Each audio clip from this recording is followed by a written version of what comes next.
बिस्मिल्लाहिर्रहमानिर्रहीम अस्सलामु अलैकुम वरहमतुल्लाहि वबरकातुहू। अमरीकी सेक्रेटरी ब्लिंकन की जानिब से हाल ही में चाइना पॉलिसी के नाम से तकरीर करने के बाद चाइना और अमरीका के दरमियान बड़ा टकराव शुरू होने जा रहा है। अमरीका ने चीन का घेराव करने के लिए जापान और साउथ कोरिया के साथ बड़े पैमाने पर फौजी मुआहदों की मंजूरी और टेक्नोलॉजी शेयर करने का ऐलान कर दिया है। इसके साथ ही चाइना ने अमरीका और इसके इत्तेहादियों का घेराव करने के लिए पैसिफिक आइलैंड्स के दौरे शुरू कर दिए हैं। खित्ते में नया उबाल आता जा रहा है। चाइना के फॉरेन मिनिस्टर वांग यी, जो इस वक्त पैसिफिक आइलैंड के मुख्तलिफ ममालिक के दौरों पर हैं, उन्होंने इस दौरे में अहम तरीन मुआहदे साइन करना शुरू कर दिए हैं। चीन के वजीर खारजा की जानिब से पैसिफिक आइलैंड्स के दौरे में इस बात की यकीन दहानी हासिल की जा रही है कि ये ममालिक किसी सूरत अमरीका और ऑस्ट्रेलिया का मोहरा नहीं बनेंगे और अपनी सरजमीन ना तो चाइना के खिलाफ इस्तेमाल होने देंगे, बल्कि अमरीका और ऑस्ट्रेलिया को मिलिट्री बेस किसी सूरत नहीं देंगे। ये वो चीज़ है जिस पर अमरीका और इसके इत्तेहादी सख्त परेशान हैं।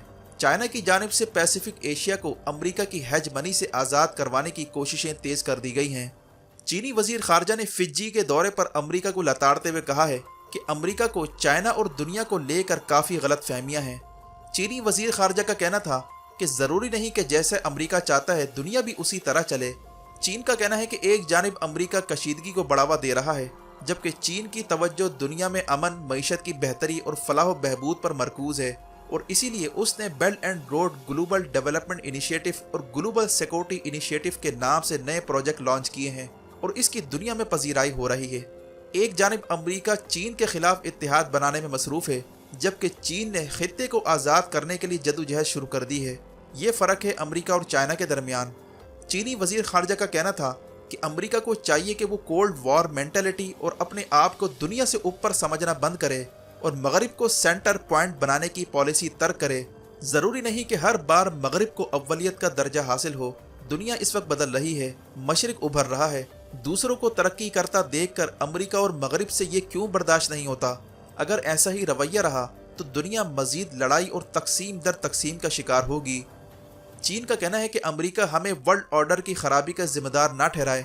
अमेरिका खुद वर्ल्ड ऑर्डर को तितर बितर कर रहा है और जगह जगह ब्लॉक बनाकर नया खेल खेल रहा है। चीनी वजीर खारजा का कहना था कि चाइना उस तरह नहीं है जैसा कि अमेरिका की सोच है। चाइना की 40 अरब की आबादी को जदीदियत से हमकिनार करना ये तरक्की की जिंदा मिसाल है और ये किसी सूरत खतरे की बात नहीं है। वाज़ेह है कि इस वक्त पैसिफिक एशिया में नया उबाल आता जा रहा है।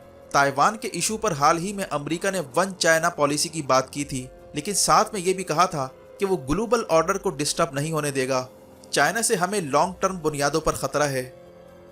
जबकि जो बाइडन के इस बयान ने भी तलखी पैदा कर दी थी कि हम ताइवान के दिफा के लिए फौजी ताकत इस्तेमाल करेंगे। ये बयान उस वक्त दिया गया जब जो बाइडन एशिया के 5 रोज़ा दौरे पर थे और इस दौरे में अहम इत्तेहादियों जनूबी कोरिया और जापान का दौरा किया। माहिरीन का कहना है कि बाइडन का एशिया में खड़े होकर यह बयान देना जंग छेड़ने के मुतरादिफ था।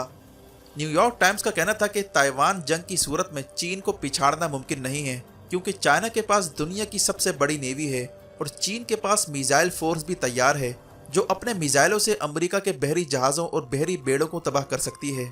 अगरचे अमरीका के पास मोस्ट एडवांस तैयारे मौजूद हैं, लेकिन ताइवान तक सफ़र करने के लिए उन्हें काफ़ी फासला तय करना पड़ेगा।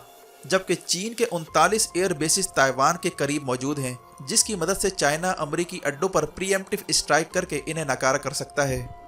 इसके अलावा चाइना ने इलेक्ट्रॉनिक और साइबर वॉरफेयर की सलाहियत में काफ़ी हद तक इजाफा कर लिया है।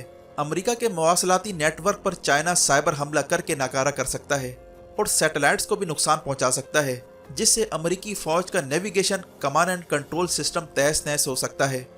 न्यूयॉर्क टाइम्स का कहना था कि चाइना जंग की सूरत में फाइबर ऑप्टिक इस्तेमाल कर सकता है, जो महफूज तरीन है, और फाइबर ऑप्टिक की केबल्स चाइना के पास से होकर गुजरती हैं।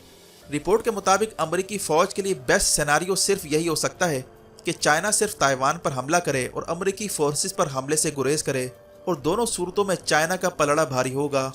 अगर अमरीका ताइवान जंग में शामिल हो भी जाता है तो इसे इत्तेहादी ममालिक की एयर बेसिस, रनवेज और बंदरगाहें दरकार होंगी, लेकिन अक्सर इत्तेहादी ममालिक अपने आप को इस लड़ाई से दूर रखना चाहते हैं। जबकि चीन की फ़ौज न सिर्फ तादाद में रूस से ज़्यादा है, बल्कि मईशत भी इसकी मजबूत है और वो दुनिया के कई ममालिक के साथ ट्रेडिंग पार्टनर भी है। इसीलिए इसके खिलाफ सैंक्शन का हथियार भी कारआमद नहीं हो पाएगा। यही वजह है कि अब चाइना अमरीका के लिए बड़ा चैलेंज बनता जा रहा है। ویڈیو دیکھنے کا شکریہ. اپنا اور گرد و نواح کے لوگوں کا خیال رکھیں. فی امان اللہ.